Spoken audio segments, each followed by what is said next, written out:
Welcome back to Newscast, folks. I'm Samuel Reed, your weekend anchor, and today we're diving into a heartbreaking story out of Texas. Devastating flash floods have struck the hill country, particularly in Kerr County, leaving a trail of destruction and loss. I'm joined by our social justice reporter, Iana Brooks, to help unpack this tragedy.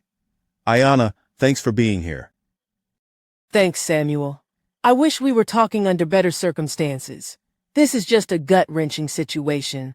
Over 50 lives lost, including 15 children, and the search is still on for dozens missing, many of them young girls from Camp Mystic. My heart goes out to all the families waiting for news. Absolutely, it's hard to even fathom. Let's start with the latest updates. The floods hit in the early hours of Friday, July 4th, when the Guadalupe River surged an astonishing 26 feet in less than an hour. That kind of rapid rise is almost unimaginable. Iana, what are we hearing about the scale of the damage? It's catastrophic, Samuel. Entire communities have been washed away, homes reduced to foundations, vehicles and personal belongings tangled in uprooted trees. Camp Mystic, an all-girls Christian summer camp on the riverbank, was completely destroyed. I've read accounts from survivors like 13-year-old Eleanor Lester, who described the terror of waking up to raging waters and being airlifted out by helicopter. It's chilling to think about kids facing that in the middle of the night. Yeah, those personal stories really hit home. I saw a report about another camper, Stella Thompson, also 13, who was on higher ground at Camp Mystic and safe from the worst of it, but even she talked about the numbness and uncertainty as they waited for news. She didn't even realize the full scope until military trucks evacuated her group, and she saw the devastation, trees down, campers' trunks caught in branches. It's haunting. It really is. And beyond the camp, there are stories of incredible loss and bravery in the surrounding areas.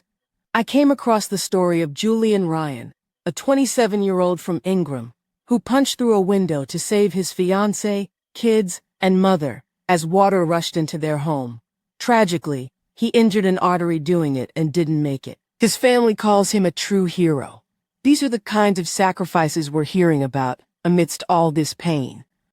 That's just heartbreaking. And there are others too, like Erin Burgess, also from Ingram, who clung to a tree with her teenage son for an hour until the water receded enough to get to safety. Her son literally kept her alive. Iana, these individual stories, they paint such a vivid picture of the desperation people faced. What's the latest on the search efforts for those still missing?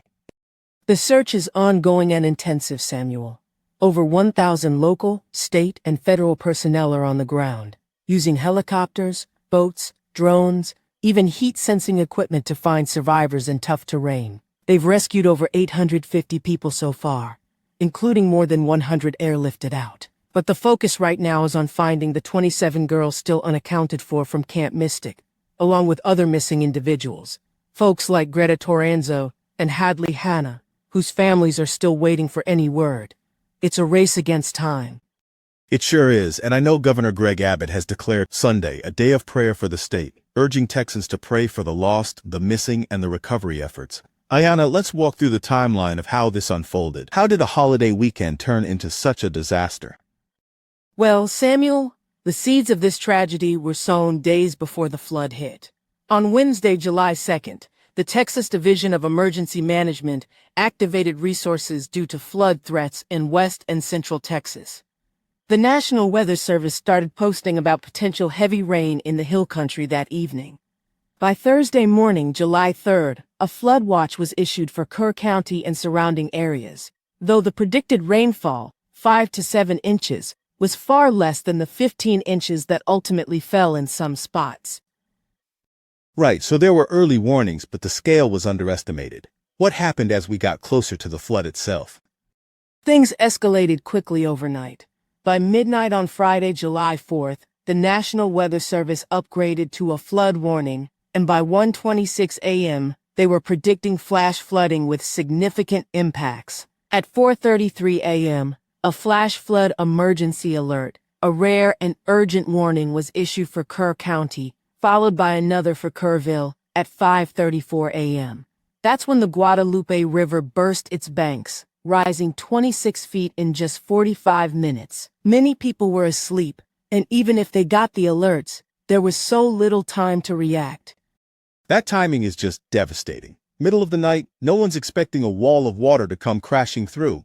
I've seen some reports questioning whether the warnings reached enough people, or if staffing issues at the National Weather Service played a role. Iana, what's your take on that?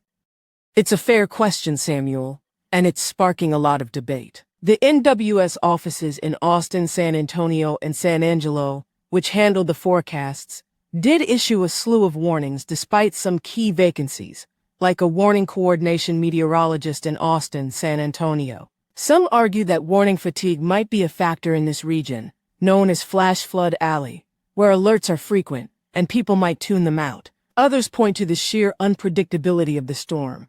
Months' worth of rain falling in hours, stalling over one spot. Even the best forecasts can't always nail that. Yeah, and I've heard local officials like Kerr County Judge Rob Kelly say flat out, no one knew this kind of flood was coming. But then you have folks like AccuWeather saying their warnings should have given enough time to evacuate camps like Mystic. Iana, do you think there's going to be a reckoning over the response or lack thereof? I do, Samuel. There's already finger-pointing and what some call Monday morning quarterbacking. Parents are understandably asking why camps weren't evacuated sooner, why there's no comprehensive flood warning system along the river. Kerrville City Manager Dalton Rice mentioned the difficulty of evacuation decisions. Putting people on roads with low water crossings could be just as dangerous as sheltering in place.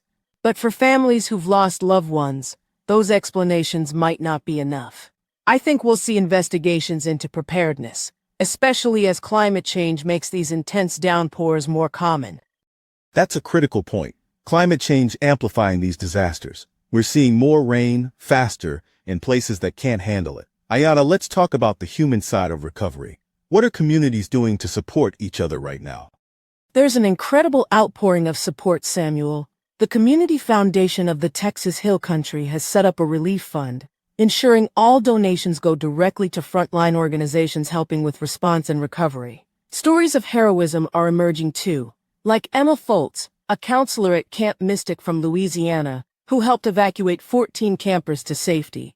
And families like Stella Thompson's are urging people to keep praying for those still missing. It's a mix of grief and gratitude for those who've been reunited. Gratitude amidst so much loss. It's a powerful thing. I keep thinking about Stella quoting the camp director, something like, "Love is not love until you give it away." That spirit seems to be carrying the Camp Mystic community through this. Iana, what can our listeners do to help? If you're moved to act, Samuel, donating to the Community Foundation of the Texas Hill Country is a direct way to support relief efforts. Their website has all the details, and every bit helps. Also, just spreading awareness, keeping these families in your thoughts and conversations. The search isn't over, and the need for support won't end anytime soon. Well said, Iana. We'll make sure to link to that relief fund in our show notes for anyone who wants to contribute. Before we wrap, any final thoughts on what this tragedy means for the bigger picture? I think it's a wake-up call, Samuel. We've got to look at how we prepare for and respond to these increasingly frequent natural disasters, especially in vulnerable areas like Flash Flood Alley. It's about infrastructure, it's about warning systems, but it's also about community resilience. How do we protect our most vulnerable, like these kids at summer camp? That's the question I'm left with. Couldn't agree more. It's a question we all need to grapple with. Folks, we'll keep following this story as recovery efforts continue in Texas Hill Country. For now, let's hold those affected in our hearts. Iana, thanks for breaking this down with me today. Thanks, Samuel. It's heavy, but I'm glad we could shine a light on it together. Absolutely. That's all for this special report on Neural Newscast. I'm Samuel Reed with Iana Brooks, and we'll be back with more updates as they come. Stay safe, everyone. Content created with the help of AI and reviewed by a human. Visit neuralnewscast.com for more information.